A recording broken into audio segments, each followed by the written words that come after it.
database. So the Teradata is a complete relational database management system composed of the hardware and the software. So in Teradata, you'll have different hardware and software components. That is, you will have like the different virtual processors, the parsing engine, and the amps, which run in the background. And you also have like the different disk space, which are the hardware components. The Teradata database is used for the online analytical processing, that is for the OLAP system. Teradata database scalability allows the system to grow as the business grows. So as your system grows, you can increase your Teradata database capacity by increasing the space, that is in turn by increasing the number of nodes or by increasing the number of virtual processors. The Teradata database supports terabytes of data, so it supports a huge amount of data. Teradata database accommodates multiple clients application, making inquiry against it concurrently. So it supports multiple applications. So you can use any of the client applications to inquire the data against the database. That is, you can use either a mainframe system or a Windows system or a Linux system to query Teradata database. So within those systems, you can write different kind of scripts, and based on those scripts, the data can be fetched or loaded in the Teradata database. Teradata database is accessed using the ANSI SQL. So like other databases, it also adheres to the ANSI standards. Okay, so all the SQL that we have in Teradata are ANSI standard. Apart from that, Teradata also has its own set of SQLs, which are known as the Teradata extensions. The ability to manage large amount of data is accomplished using the concept of parallelism. So the large amount of data managed within the Teradata based on the concept of parallelism. Okay. Do you have any questions in this?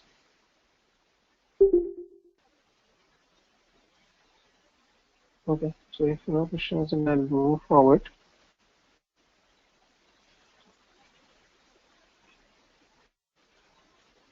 Okay. So next we have like what are the different advantages of Teradata database. So Teradata database has following significant features, that is the single data store, scalability, unconditional parallelism, ability to model the business, mature parallel aware optimizer. So these are like the five most important advantages of the Teradata database.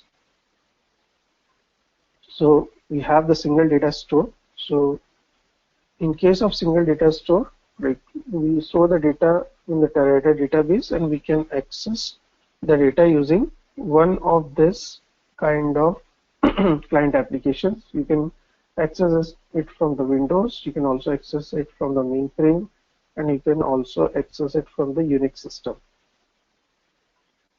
Okay. By scalability, we mean that as we add the number of components to the system, the performance increases linear. So say initially we had a 4 amp system, or maybe I can say a 4 node system, and as I increase the number of nodes from 4 to 8, the performance increases linearly. Okay, so as I go on adding the number of nodes, the performance of the system will increase. Okay, so AMP is nothing but one of the virtual processor that resides within the node. So within the Teradata, you have different components, the parsing engine, AMP, and Binet, and based on those different components, the Teradata performs. So this is something that we learn more in detail when we go in our sessions where we discuss the Teradata architecture, which is like one of the most important topic for Teradata for any of the interviews or any of the certifications. Okay. So whatever we are discussing as part of the demo right now will be like looking into more detail when we go to the session 1 of our training program. Sorry. Next is the unconditional parallelism. So the Teradata database does not depend on limited data quantities. That is, sorry, if you define any kind of column range constraint, that is a column constraint is defined, or if we have defined any specialized data model, then that doesn't affects Teradata from following the parallelism. That is, it follows the unconditional parallelism. Okay, so it will parallelly distribute the data even if you have defined a column constraint or any kind of constraint on your table definition. Next is ability to model the business. So we have like the individual departments which have their own assumptions and views of the data for analysis. Just give me a second. So we have like in different kind of individual departments which can like access the data that is stored in one of the databases. So say you have an employee data, and that employee data can be accessed by different kind of departments. Okay, so the account department or HR department, right? So that is, we store the data once in our table, and that is accessed by the different business units, creating a single view of the business for each of those units. Okay. You can ask any questions in between if you have.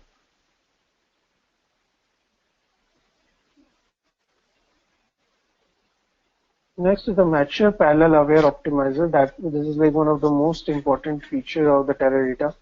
So Teradata has a optimizer which is the most robust in our industry, and this optimizer is able to handle multiple complex queries, multiple joins per queries, and it can also do the unlimited ad hoc processing. So you can have like multiple joins over there. You can have joins up to 64 tables over there, and then you can write that query to load or retrieve the data. You can have like the multiple complex queries written over there with multiple, say, logical operations or conditional operations listed, and unlimited ad hoc processing, that is like the ad hoc request that a particular user sends across. So all those things are possible in Teradata, and Optimizer is the one who handles this. So Optimizer knows how many number of nodes or AMPs or parsing engines are present in your database, and it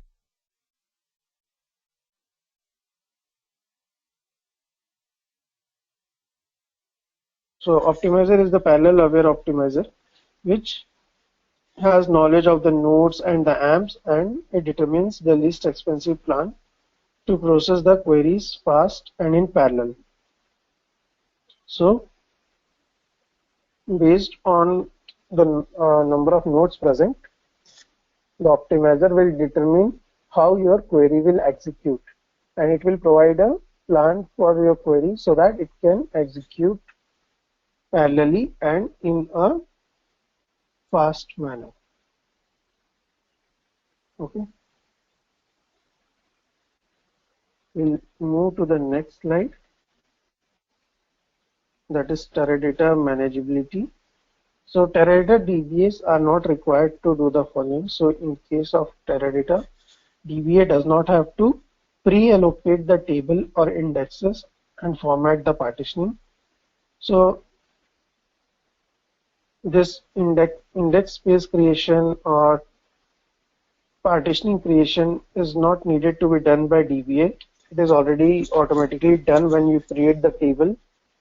Okay, so at the time of table creation, we define the partitions and it takes care of that, and DBA does not have to take any extra efforts. Pre-prepare the data for loading, convert, sort, split, etc. So these things are not needed. This is internally managed by the Teradata. Ensure that queries run in parallel. Unload or reload data spaces due to expansion. With Teradata, the data can be redistributed on the larger configuration with no unloading and reloading required. Okay, so all these things a Teradata DBA doesn't have to do. These things are automatically done by the Teradata database. So with Teradata, the amount of work for designing a table of 100 rows is the same as designing a table of more than 1 million rows. Okay. So it doesn't depend on how many rows you have. The Teradata DBA doesn't have to do anything. He just need to check if we have the proper space available, and the rest will be taken care of by the Teradata system itself. Okay. Brief history of the Teradata Corporation. So in 1979, the Teradata Corporation was founded in Los Angeles, California. In 1982, Bayonet Interconnect technology was patented. In 1984, Teradata markets the first database computer BBC, and in 1989, Teradata and NCR partner on the next generation. In 1992, Teradata is merged into NCR. So Teradata was merged into NCR in 1992, and in 1996, AT&T and NCR spin off with Teradata. So if you see in 2002, we have like one of the major releases where the Teradata V2 R5 was released. This is like one of the versions of Teradata. In 2005, V2 R6 was released. In 2007, Teradata 12 was released. In 2009, Teradata 13, and 2012 Teradata 14, and in 2014 Teradata 15 was released. And now currently this training program will be done with Teradata 15. So we'll be seeing most of the functionalities that have Teradata 15 in it. So why we need the Teradata?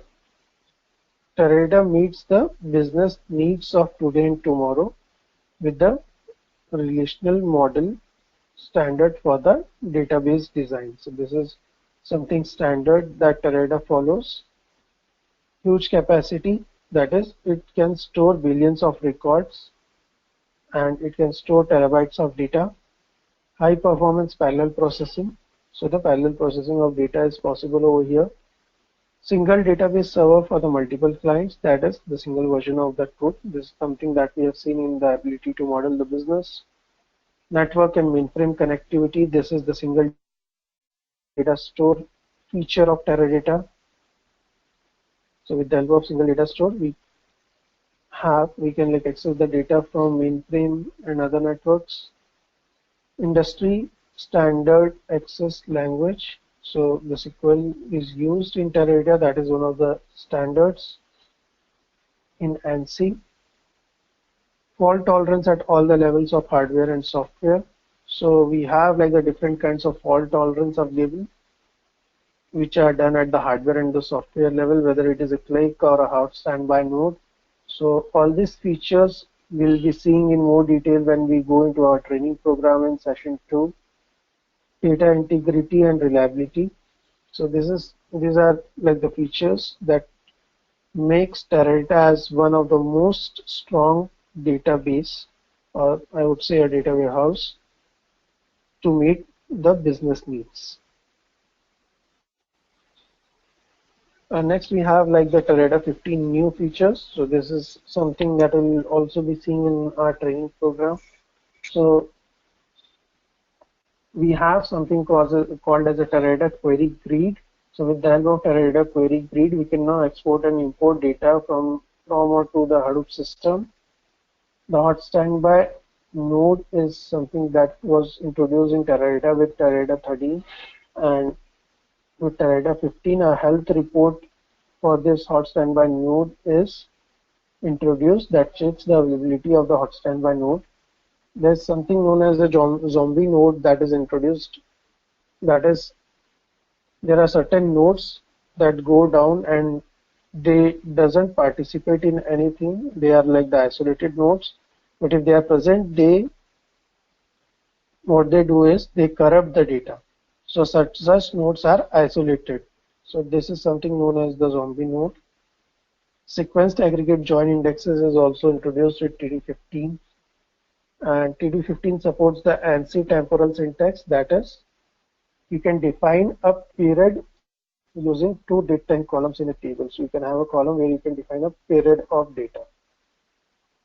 Then the lightweight redistribution is also introduced with TD15. That is, if your query has the all amps, then with the help of this lightweight redistribution, it will move to the few amps if possible.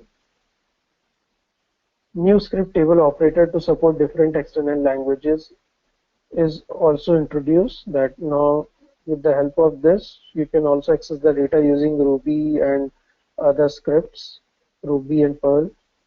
JSON is the JavaScript object notation integration. Okay, so this is done with the help of the JSON data type.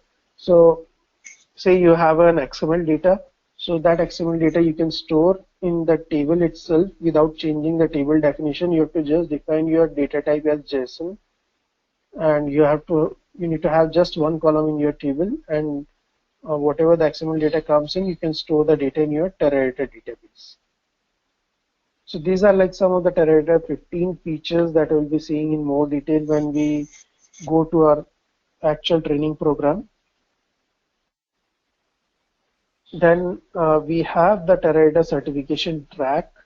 So the Teradata 14 certification track looks like this. So the very first exam is the Teradata 14 basics exam. So once you complete our training program and the documents that are circulated to you as part of the training program, you can appear for this exams. You can go for the Teradata 14 basics, Teradata 14 SQL, and Teradata 14 physical design and implementation exam.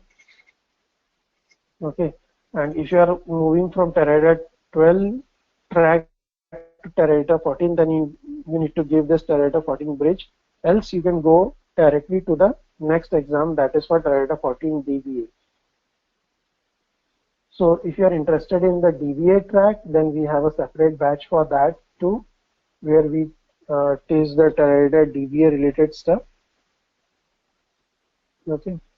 So this is the Teradata certification track that a person goes through, and if you are willing to give the exam, then so after this training program you can give the first 3 examinations. So this training program makes you ready for that, and the Teradata training contents are already there on this particular link. And so let me check if I can share that with you. Just give me a second.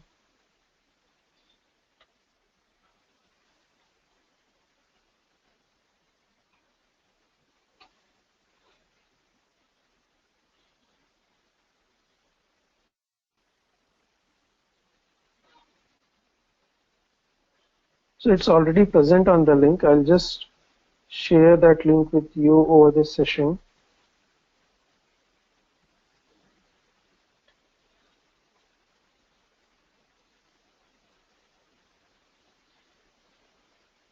Okay, I hope you'll be able to see my screen now.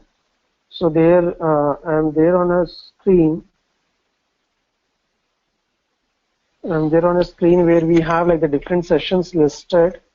So in the session 1, we'll be going through the Teradata architecture. We'll be seeing the different components, the parsing engine, the AMP, the TD advanced architecture, VPROX, VDISC, PDE, TDP. Then we have like the TD space management and data protection.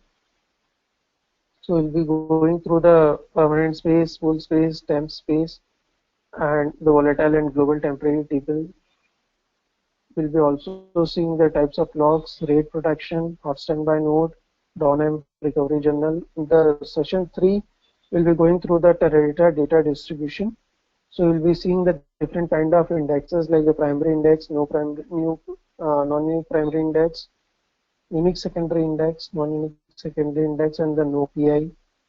In session 4, we'll be seeing the PPI, that is the partition primary index, MLPPI, join index, single table join index, multi-table join index. In session 5, we'll be seeing the different kind of join strategies, the merge join, nested join, row hash join. In session 6, we'll be seeing the different Teradata SQL syntaxes. We'll be going through all these things in session 6. In session 7, we'll be going through the Teradata utilities that are used to load the data and retrieve the data from the databases. So we'll be going through fast load, multi-load, BTEC, export, TP, fast export, TPT. So we'll be seeing all this with the help of the practical demo sessions, and those examples will also be shared with you so that you can practice that on your machine. And we'll be also going through the Teradata best practices on how we can tune the performance and all those things. So this is something that we'll be going through in our training program. Okay, and apart from this, in our training program, we also have a case study that we go through. So with this session, we go through certain set of questions, and those questions actually have the real-time project scenario. So that is something that we go through as part of this training program. So if you look from the career perspective, what we do over here is you enroll with the myTechEntity program. You attend the online sessions, and once you have attended the online sessions, you can prepare for the interviews or the certifications based on the content that is provided. And we help in the resume building for you, and then you can also ask for the job consultancy if you need. Right where it is listed like what is the average salary a Teradata consultant gets. So a software engineer at the software engineer 3 level, you'll get somewhere around $105,000, and the software engineer 4 level, you'll get somewhere around 115, and senior software engineer level, you'll get somewhere around $118,000. So this is the average salary for a Teradata consultant. So average salary for the average Teradata salaries for the job postings nationwide is 73% higher than the average salaries for the other job postings. So this is something that is in demand right now in the market. So if you guys have any questions, else I'm done for the webinar session. And as I mentioned, whenever we move for our training program, we go through in detail in all the topics that we have seen today. And apart from this, we definitely have all the other topics that that are listed in our training program.